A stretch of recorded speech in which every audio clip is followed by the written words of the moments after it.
It is great to be in Washington, not Washington, D.C., in Washington State. And it is great to be here at Boeing. I want to begin by, first of all, thanking Kathleen for that wonderful introduction. We were up there talking a little bit, and she's a pretty good representative of Boeing workers. Kathleen told me I have a motto every day: nobody will outwork me.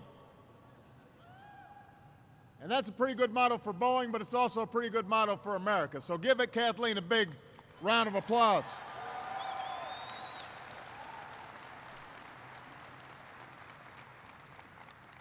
I've been told we're standing in the biggest building in the world,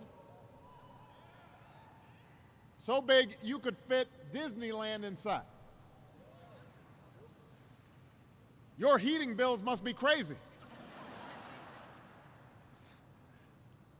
I want to thank Jim McNerney and Jim Albaugh for hosting us here today. Give them a big round of applause.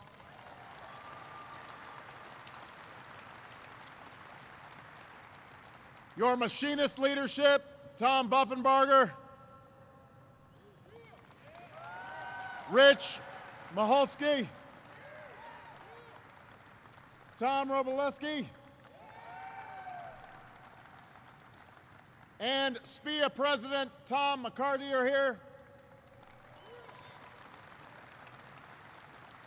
One of the finest governors in the country, Chris Gregoire, is in the house. And I want to thank the mayor of Everett, Ray Stephenson, for having us here today.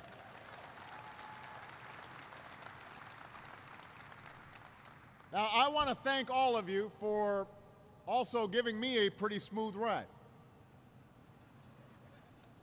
As some of you may know, Air Force One was built right here in Everett 25 years ago. In fact, I met one of my guys that I met during the tour worked on the plane. So I told him he did a pretty good job. It's flying smooth. I get to see your handiwork in action every single day. But as wonderful as it is to fly Air Force One, and it is wonderful, it's hard not to be amazed by the Dreamliner.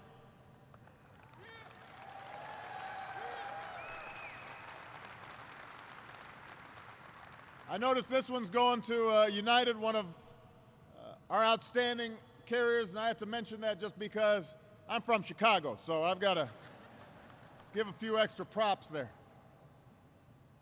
But this is the first commercial airplane to be made with 50% composite materials. It's lighter, it's faster, it's more fuel efficient than any airplane in its class. And it looks cool.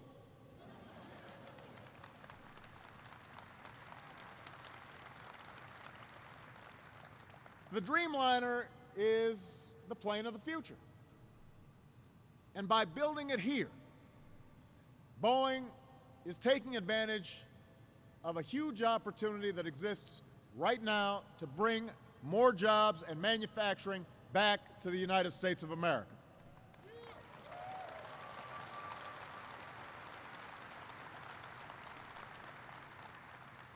We know that the last few decades haven't been easy for manufacturing. New technology has made businesses more efficient and more productive, and that's a good thing. That's what raises our standards of living. It means we can get better products for less. But that also means that companies need fewer workers to make the same amount of product as they used to. And technology makes it easier for companies to set up shop and hire workers anywhere where there's an internet connection. And so the result has been this transition process that's been incredibly painful for a lot of families and a lot of communities. A lot of communities that used to rely on a lot of factory jobs, they saw those shrink. They saw those get shipped overseas. Too many factories where people thought they'd retire left home. Too many jobs that provided a steady, stable life, a middle-class life for people, got shipped overseas. And look, the hard truth is, a lot of those jobs aren't going to come back because of these increased efficiencies. And in a global economy, some companies are always going to find it more profitable to pick up and do business in other parts of the world. That's just the nature of a global economy. But that does not mean that we've got to just sit there and settle for a lesser future. I don't accept that idea. You don't accept that idea. America is a place where we can always do something to create new jobs and new opportunities and new manufacturing and new security for the middle class, and that's why I'm here today. That's our job. That's what we're going to do together.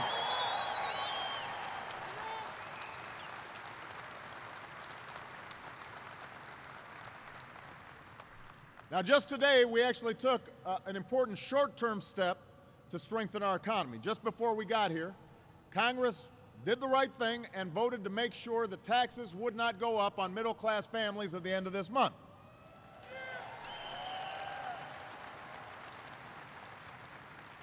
Congress also agreed to extend unemployment insurance for millions of Americans, maybe some of your family members, who are still out there looking for a job. So I'm going to sign this bill right away when I get back home.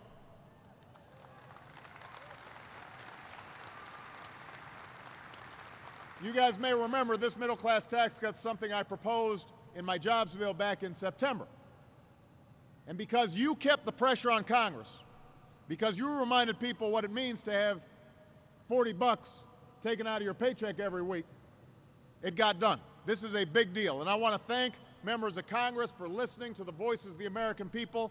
It is amazing what happens when Congress focuses on doing the right thing instead of just playing politics. This was a good example, and Congress should take pride in it.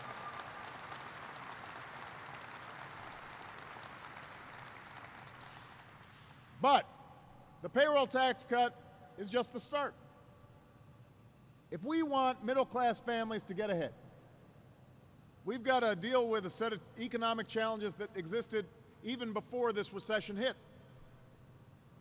And we've got a choice right now. We can either settle for a country where a few people do really well and everybody else is struggling, or we can restore an economy where everybody gets a fair shot, and everybody does their fair share, and everybody plays by the same set of rules from Washington to Wall Street to Main Street. Everybody's doing their part.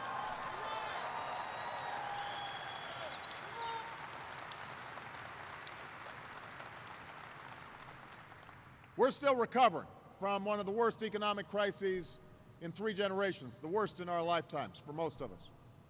And we've still got a long way to go to make sure everybody who wants a job can find one, and every family can regain that sense of security that was slipping away even before this recession hit. But the tide is turning. The tide is beginning to turn our way. Over the last 23 months, businesses have created 3.7 million new jobs, and American manufacturers are hiring for the first time since 1990, and the American auto industry is back, and our economy is getting stronger, and that's why we can look towards a promising future. And Boeing is an example of that. But to keep it going, the last thing we can afford to do is to go back to the very same policies that got us into this mess in the first place. We can't go backwards, we got to go forwards. We can't go back to an economy that was weakened by outsourcing and bad debt and phony financial profits. I want us to make stuff. I want us to sell stuff. So in the State of the Union, I outlined a blueprint for an economy that's built to last, that has a strong foundation. An economy based on American manufacturing and American know-how, American-made energy, skills for American workers, and the values that made America great. The values that Kathleen talked about: hard work and fair play and shared responsibility. That's what America's about. And that blueprint starts with American manufacturing. it starts with companies like this one. You know, a lot of people say, well, there are going to be fewer manufacturing jobs than there were in the past. I already said, we're more efficient now. What used to take 1,000 people to make, you might only need 100 now. We understand that. We understand that there are going to be more service jobs. That's important. We want to make sure that we're promoting service industries as well. But manufacturing has a special place in America. When we make stuff and we're selling stuff, that creates jobs beyond just this plant. It raises standards of living for everybody. And here at Boeing, business is booming. Booming. Last year, orders for commercial aircraft rose by more than 50%. And to meet that demand, Boeing hired 13,000 workers all across America, including 5,000 right here in Everett.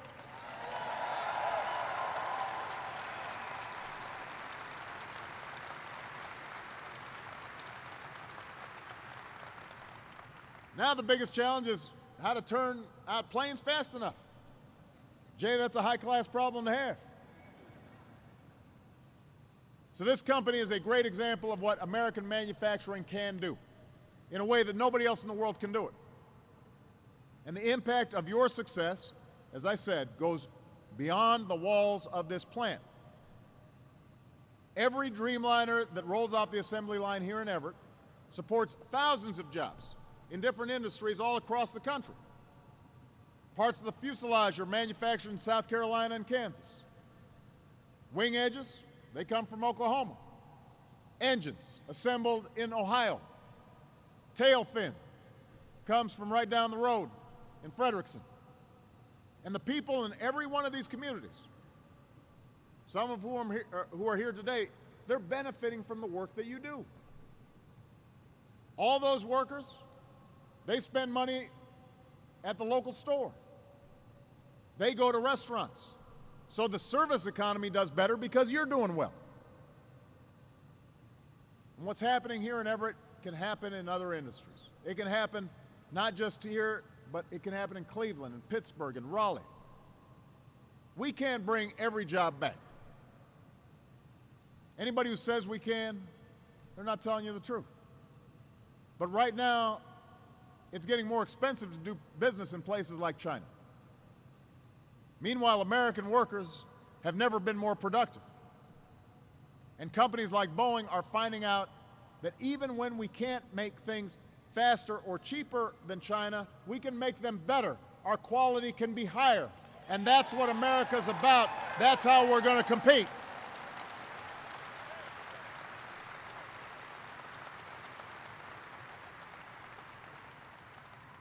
Now, during the State of the Union, I issued a challenge to America's business leaders. I said, ask yourselves what you can do to bring and create jobs here in this country, and your country will do everything we can to help you succeed. And I'm encouraged. We're actually seeing a number of companies, large and small, domestic, but even some foreign companies, recognizing, you know what, we're going to open new facilities and create new jobs here in America. This is a good place to work. This is a good place to be. And our job as a nation is to make it easier for more of these companies to do the right thing. That starts with our tax code. Right now, companies get tax breaks for moving jobs and profits overseas. Meanwhile, companies that choose to stay in America get hit with one of the highest tax rates in the world. That doesn't make any sense. So my message to Congress is, what are we waiting for? Let's get this done right now. Let's make some changes to the tax code.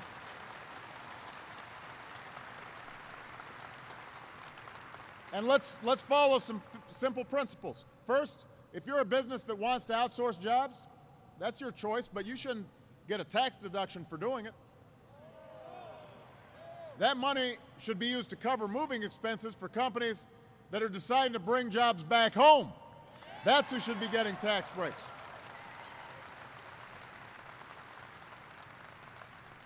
Second, no